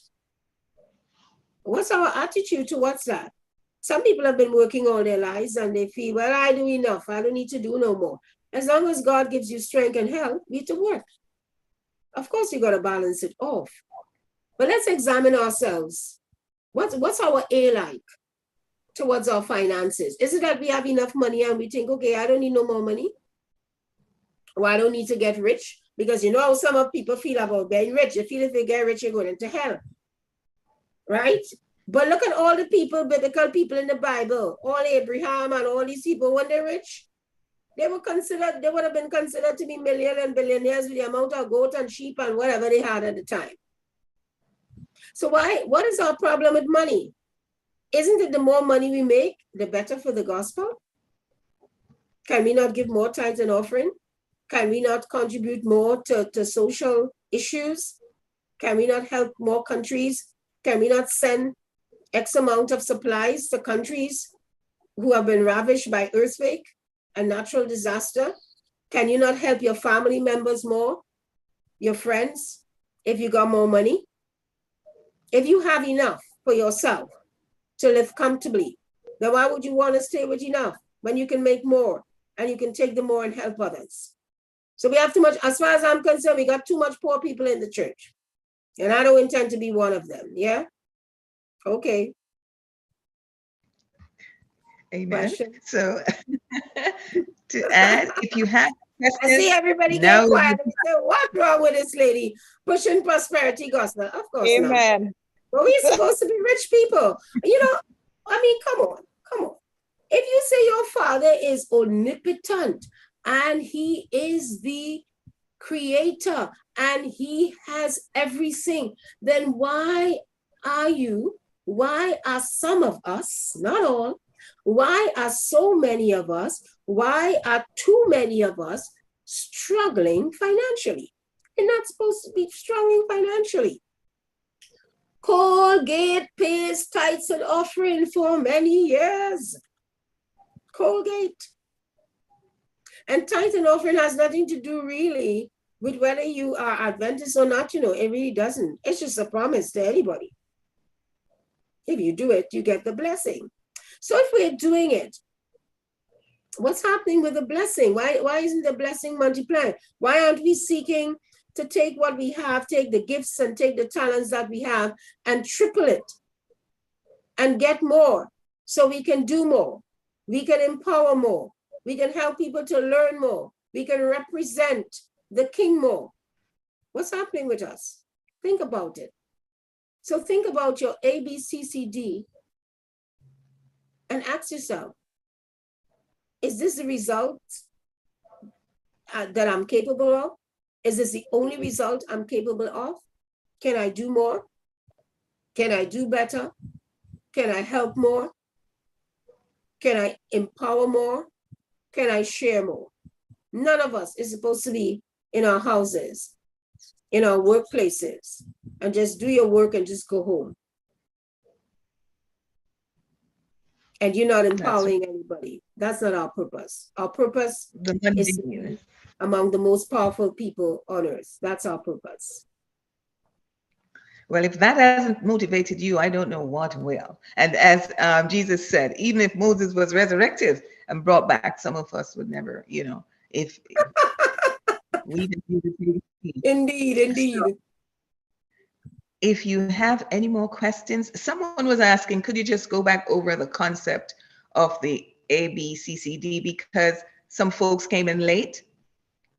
Okay, so you can draw circles or triangles. Maybe you can put it up for them again, Michelle, so they can just take a look at it, and I'll just quickly run over. And we are first to apply the ABCCD to ourselves. That's a problem with us as big people, you know. We like to tell children what to do. Do this, do that, do that. We have rules in the home, but we don't apply it to ourselves. And the children are looking at us and they say, you know what? Mommy fooling herself. Daddy fooling himself. Because they know children are so bright. They're brighter than we think. They know that we are not following what we tell them to follow. So the ABCCD for success is a formula, is a basic formula. It's a basic personal development formula to rise up out of whatever you're in, to rise up from whatever you are in, whether you are in something positive or whether you are in something negative. The thing about people who are in something positive is that they get complacent and they rock back and they think, well, I don't need to learn anything anymore. I got a master's, I've got a degree, I have a doctorate, I have my own business, I'm an author, blah, blah, blah. They don't need to learn anything else, but you could always learn. And there are a whole lot of things that we don't know. And you can never outread or outlearn the knowledge or the skills in the world. So the A is your attitude. Now, this whole thing about attitude is much deeper, but I just touch it in my full training program because I do have a personal development training program that's entitled Know Your Worth, Know Your Power. And this ABCCD is extended to about, I think it's about 10 other letters, and you combine everything with it. So I just give you a touch. So the A is the attitude, the way you think. Your attitude is your mindset. And in my full training program, I go deeper into mindset and how we establish mindset, how we build mindset, and how we can also change it. To change your mindset is not easy because most people working on a fixed mindset, it's tough. You got to make up your mind. You've got to put in the work. In our case, you got to put in the prayers. You got to get people to pray for you, because if you came from certain experiences, it's going to be tough to change that mindset. You got to work to change that mindset over a period of time. So the A very simply has to do with your attitude, the way you're thinking. I mean, it's just amazing. It's just amazing, the power of the mind and the power of the brain. I mean, it is amazing. You can never, ever end the study of how the mind works and how the brain works.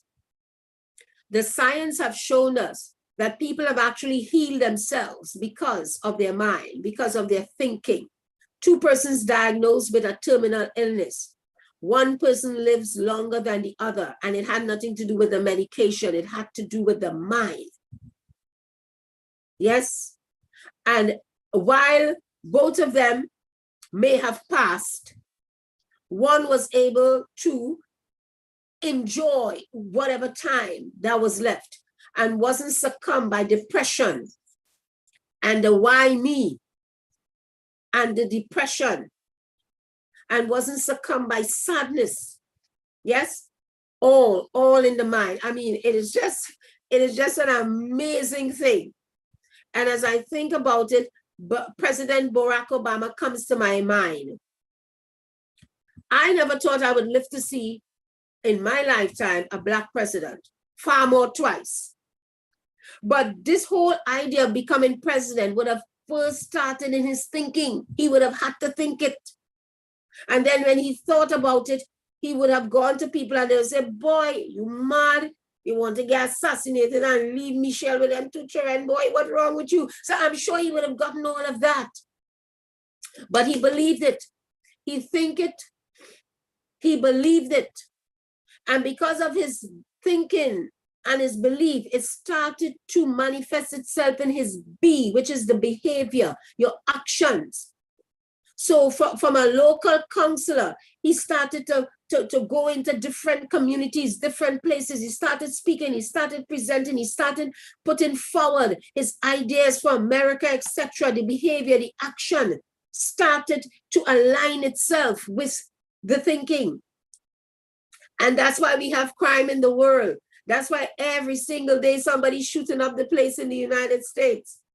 Going to a school, shoot up the university. Recently, last week, I think was it Michigan University, they just shoot up the place. Why would somebody do that? They first have to think it.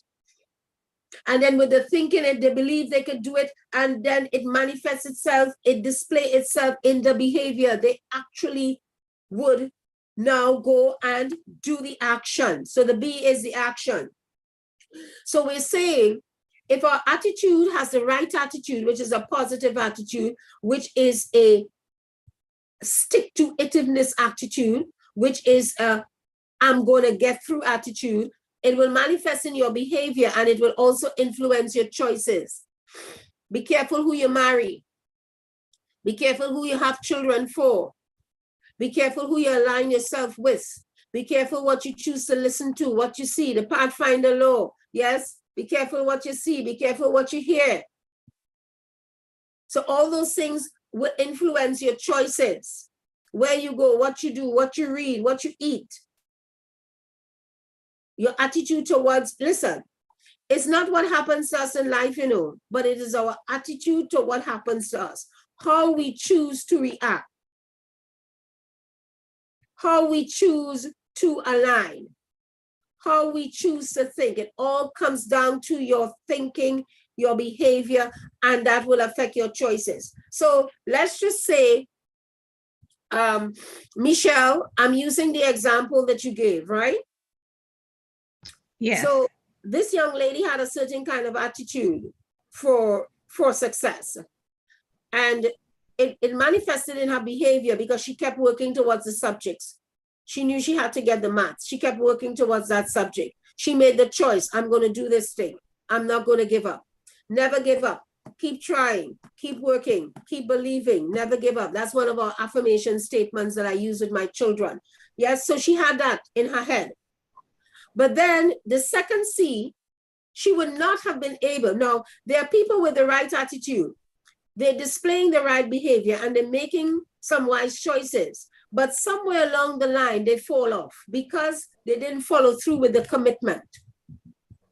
If she was not committed, she could not have gone 1 time, 2 times, 3 times, 4 times, 5 times. She could not have done that. So commitment is your ability to stick to that task. Mm-hmm. Stick to it. Stick to it. Regardless of what's going on, stick to it. Sometimes you have to hold and come back, but stick to it. And therefore you must be committed. And committed requires devotion. Yes? It requires devotion to something. It requires discipline. You cannot be committed if you are in this a person that's not disciplined. And you are an indisciplined person, you cannot be committed. And one of our major issues that people are not successful is because of indiscipline. this organization. And because of her commitment, it evoked that determination in her. It gave her the courage. It gave her the willpower. I have to get this math. Even if I just get a pass mark, I ain't looking for no A. I ain't looking for no distinction. I'm just looking for a pass because I need the pass to get to the R. I need the pass to get my R. What is she now? What is she now, Michelle? Biomedical science. She's a biomedical science. So you got to get the maths. You got to get the chemistry, the physics, the biology. Sometimes it's one little thing that's keeping you back. So that determination that she had, and she may have struggled. Oh my goodness, I could just feel her struggle. Every time you go and you fail and you say, oh Lord, what didn't I do now? What didn't I do? I thought I had it this time. I thought I had it this time. You cry. You talk to other people. I'm sure people will say, girl, forget that. I'm sure some people in their mind will say, oh, you ain't never going to pass that. Of course, they may not have told her that. Or who knows, they may have told her that. Right? So you go through your internal, you walk, you go and live in the house of doubts. Yes, you live in the house of doubts when you keep failing, when you keep experiencing that disappointment. But you've got to know how to escape through the windows, how to escape through the doors of the house of doubt and go into the house of encouragement. Go into the house of never give up. Go into the house of I can do it. I can, I must, I will succeed with God's help. So that if you combine all of these things, we are eventually going to get the results. Now, sometimes we don't get the results when we want the results. We don't get the results in the way we want it, but we will get the results. And that is the ABCCD. That's just a touch I'm sharing with you today. There's a full, extensive training with this when I do my personal development, Know Your Worth, Know Your Power training program that's coming up soon. So I hope that helps. Yes, and it reminds me of Thomas Edison, who they've said failed 10,000 times before he perfected the light bulb. But he said, I didn't fail 10,000 times. I actually learned how not to make the light bulb 10,000 different ways, right? So even for my friend, she didn't fail. She just learned how not to do math 4 different ways. She wasn't getting the results, but she got it in the end. And this is the thing about sanctification. It's a process. And today you may fall, get back up, be determined that you're not going to stay in a fallen state, and do the works that you have to do. We thank you for the empowerment, the encouragement, the edification, and I'm sure you will be contacted by many because there is something in you that I've found so unique. And as I said, I wished you were my teacher when I was a girl. I wish I had a teacher like you. And sitting down sometimes, I'm listening and I'm taking notes whilst you are tutoring. So I just wanted to share that with you. Dr. St. Hill, do you have something to say? Oh, my good old Dr. St. Hill is here. Hi. Oh my goodness. And you heard me talking about this brain girl. And I said, you know, I wonder if she's here. I wonder if she's here. I'm here from the beginning. I'm here to support you. Of course. Yes. Nice hearing you. And I hope that people will really think about what you're saying and adopt these principles and practices because they are so valuable and they work every single time. Yes. I mean, even in my life, I failed so many times, I tell you. But what I learned from it, right, was all the things now that I need to do for success. You know, one of my aunts told my mother that I was a failure, you know, and and I don't have head for books. But I thank God that that aunt lived to see that I actually wrote books. I don't have head for books, but I have head to write books, you know. Yes. Amen. Yes. Yes. It's just amazing. It's just amazing. And this is why people have asked me, how you get children to read? I mean, like, I can't handle this thing. Principals will say, Miss, come, we need your help. We need you to train people. But you see, the thing is, somebody asked me that. I did a presentation last week and somebody said, I mean, how do you become a coach? How do you become a personal development coach? And I said, that's easy. You can just do a course. There are millions of courses, thousands of courses online. You can just go a course online and get a certification, but that doesn't make you a trainer. That doesn't make you a coach. What makes you a trainer is when you are able to execute and help with the transformation of lives. And that has to be in you. It is not for everybody. That has to be in you. That has to be something that you're either gifted with, you either develop it, and you using your own personal stories. That has to be you. And sometimes I got really angry. I don't know about anybody, but I argue with God. I get really vexed with God. And I say, God, I'm working constantly. I mean, you cannot fail me for consistency. I've worked. I'm so disciplined. I'm so focused. And I said, why am I taking so long to get where I know I have to get to? Why am I taking so long to get to my fullest potential? Why can't I just make the $1 million or the $2 million and have it? Why do I have to do this and do that and do the other? We can't make the $1 million already. A lot of us make $1 million already. We don't have it to show it because we have to educate the children, pay for the house, pay for the car, blah, blah, blah. And over the years, I said to myself, you know what? If you were successful with this before, your story will not be so rich because you would not have had the experiences that you had now. You will not have had the opportunity to go through what you've been through. And sometimes we are upset because we haven't gotten what we think we deserve. But there is a timing, and the timing is God's timing. And it takes you through the fire, and it makes you have certain experiences. So when you are ready to empower, nobody could touch you. Nobody could touch you, because that is what has been given to you, to the world. So, I mean, people can have different methodologies. People can create whatever. But when you have been given something to do, and you have been called to do something, and when you have been chosen to do something, nobody can touch you. And you don't even have to be bright. You don't even have to know anything. Well said, Bernadette. Well said.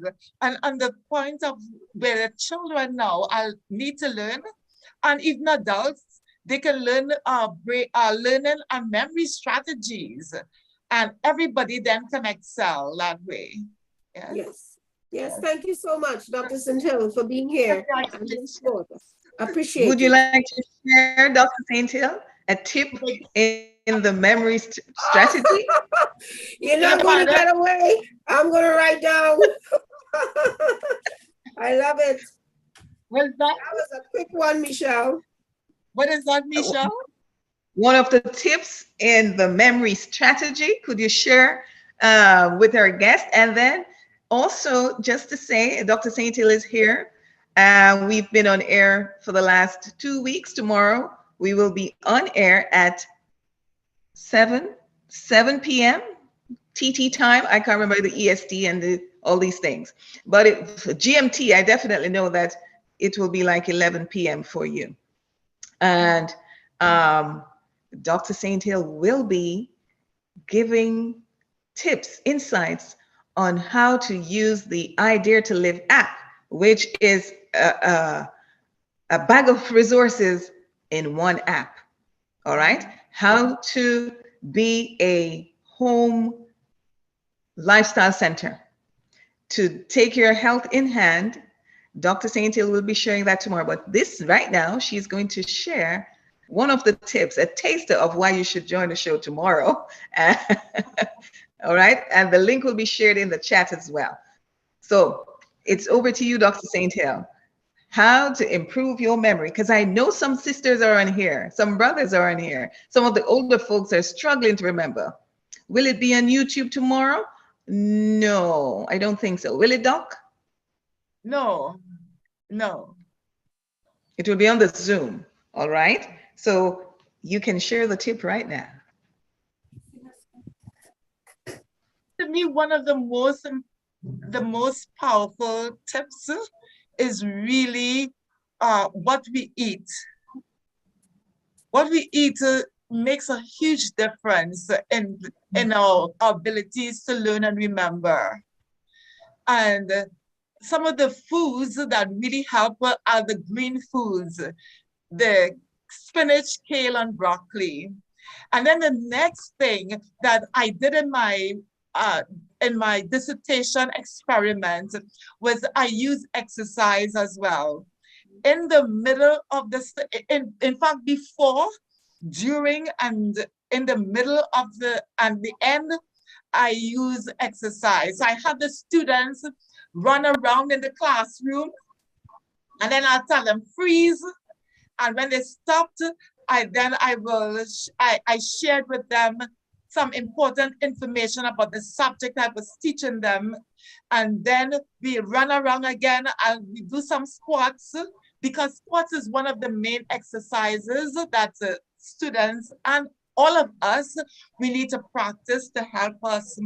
And that's help, because you see, exercise is the most important thing that grows the brain, the hippocampus, that is responsible for long-term memory. It only grows from exercise. The BDNF, the brain-derived neurotrophic factor, that grows with exercise. When we want to help our children, exercise is key, and also the hands-on learning experience. You want to teach your children 3 + 2 = 5. Get 3 things and 2 on the other side and show them how that works. And so those are my little tips for today. Okay. Thank you, thank you, thank you. I was just about to share the flyer. So let me just do that for Dr. St. Hill. There's the flyer. Please take a screenshot. Okay. My home wellness spa, and this is empowering us to take charge of our health and have our homes ready for any eventuality medical. I mean, some things you may have to go to the hospital if there's an accident or something like that. But generally speaking, your lifestyle challenges can be dealt with at home. So this will be looked at tomorrow. Take a screenshot. And the link is in the chat as well, so you can copy it. But there you are. So I'm looking forward to seeing us all there tomorrow. And we are going to turn back over to, thank you, Doc.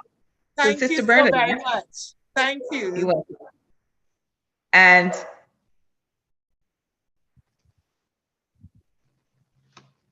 Sister Bernadette. Yes, well, I believe that I would have basically completed my presentation. I really do hope that those of us who are here would have gained something, not just for ourselves, but also to be able to implement to others. There are a lot of people out there who need help. There are different levels in their experience, in their spiritual maturity, in their mental maturity. Some people just cannot see beyond maybe survival. And we can show them how to go beyond survival. Those of us who are doing well, we can do better. Those of us who are better, our best, we can create more. We can help more. Those of us who are struggling, we can get better. If our children are struggling, our siblings, they can get better. We have to be willing to address the ABCCD equals R. And as long as we address that, we put certain things in place. I can say like whatever I want to say, really. Unless you believe it, unless you have your own experience, it will not be as powerful as I know it is, and as many other persons will know. So go out there, get your experience. We've got difficulties all over the world. The UK economy is going through a difficult time. The US economy is now crawling out of a very high inflation period. In the Caribbean, we're going through our difficulties. We see what's going on in the Middle East. We see what's happening with Turkey and Syria and the Netherlands. I mean, we got troubles all around. So it's really your mind and guarding your peace and being careful with who you spend time with, what you expose yourself to, what you listen to, what you indulge in. I want to encourage everybody to read more. If you don't read, just begin to read more. There are lots of things you can read. You don't even have to buy books anymore. You can just go online and read. Read motivational content. Follow motivational people who can give you some sort of encouragement. Many of us have boxed ourselves into the spirituality, and we were not looking elsewhere. But this you're supposed to be balanced. So if you're just reading the Bible, reading Ellen White, and that's all you're doing, then your mind is going to be in a certain frame, and you're not going to be able to entertain what's going on out there. You know, years ago, I heard a pastor say, some people are so heavenly minded that they're no earthly good. So many people are no earthly good. You're trying to go to this heaven, but you're here and people all around you need help. And you're blind to that because you're just focusing on the heaven. We're not to be like that. We are to represent to the best we can. And we are supposed to be the best we can.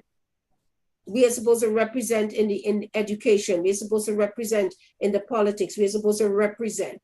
Of course, you know, your distance that you can reach, but we are supposed to represent and not compromise or not give up, but we are supposed to represent. Are you representing to your best ability? Are you representing sufficiently? Those are the questions that I leave you to ask yourself. Who are you? Not your profession, not the fact that you're a mother or you're a child of God. We know that, okay? We believe that. But who really are you as it relates to your genes, your personality, your environment, your character? Those 4 elements is what has contributed to what we are, what we are. What we become is up to us. What we become is up to us. So when you're born, you already become. And so many of us have had that beautiful gift of living to 30, to 40, to 50 years. Yes, we have, that's such a gift. So many of us have had such a beautiful gift of living through those years and living healthy and having a healthy brain. What are we going to give back for that? How grateful are we for what we have had, even our difficult times, even our rough times has made us who we are today. So when we're going through our troubles, we don't see it as a blessing, but when we've gone through the troubles and we have come out victorious of the troubles, then we see what the reason why we've gone through those troubles. So we can take our experiences, we can take your story. It's all about your story. Everybody has a story. And you don't have to have a story of abuse or drugs for it to be a powerful story. But we all have a story. Take your story and run with it. Take your story, develop it, use your experience to help someone better your best. So let's go and apply the ABCCD equals R to ourselves first and then to our children. My number, one last time, is 1-868-771-3460. That's 1-868-771-3460. I thank you for your time. I appreciate your time, and more blessings to you and your household. Thank you. Amen. Thank you very much. And ultimately, God is looking for people with balanced minds. So if you are reading material, i.e., the scriptures, the spirit of prophecy writings, and you are not being balanced, it means you're not comprehending as you ought to. Dr. Saint Hill, would you like to do the closing prayer for us? Thank you, Miss Bernadette. Thank you for taking the time to share and just empower the people this morning. Encouragement sweetens labor. And so I pray that you were encouraged to go and do the work now with your children, your those of whom are around you. You may be a teacher and you need more insight to do more work, more effective work. Reach out to Miss Bernadette, all right? And don't forget that tomorrow evening, you will have a chance to understand how the brain works and how to maximize the memory and retention and comprehension and all these things. So join Dr. Saint Hill. See you soon, Sister Bernadette. Have a wonderful day to everyone. And Dr. Saint Hill, please do the closing prayer. Our great God and Father, you are wonderful. We thank you that we can come to you and call you Daddy, knowing that you care for us so much. And Father, you've given us this powerful brain to use. Satan wants to use it for mischief. But you have given us this brain for us to excel in every sphere of life. It's not only for relationship with you, but in addition, it's for our physical health, for our career development, for our intellectual development. And now, as we have learned so much from Bernadette this morning, we ask first of all that you touch her and expand her borders, her territory, give her even more wisdom to come up with new skills and new strategies. And all of us who have listened and heard her, that we will take these principles and apply them, and even contact her and use this information that you have given her. And now, Father, bless us all with the greater mind power and help us apply as we go along and to bless others, to impact others in their lives, to make a difference, to hasten the soon coming of Jesus, we pray. And bless Michelle and the other team members in AGMM. Give them all that they need, and the finances, the resources, whatever that they stand in need to spread this gospel message. We pray with thanks in Jesus' name. Amen. Amen. Amen. Amen. Thank you. Enjoy your week. Be safe, be healthy, be empowering. Take care. Bye, everyone. Bye. Bye-bye. Thank you, Bernadette. Thank you, Michelle. Bye. Thank you, Doctor. Bye. Thank you. Bye. Bye.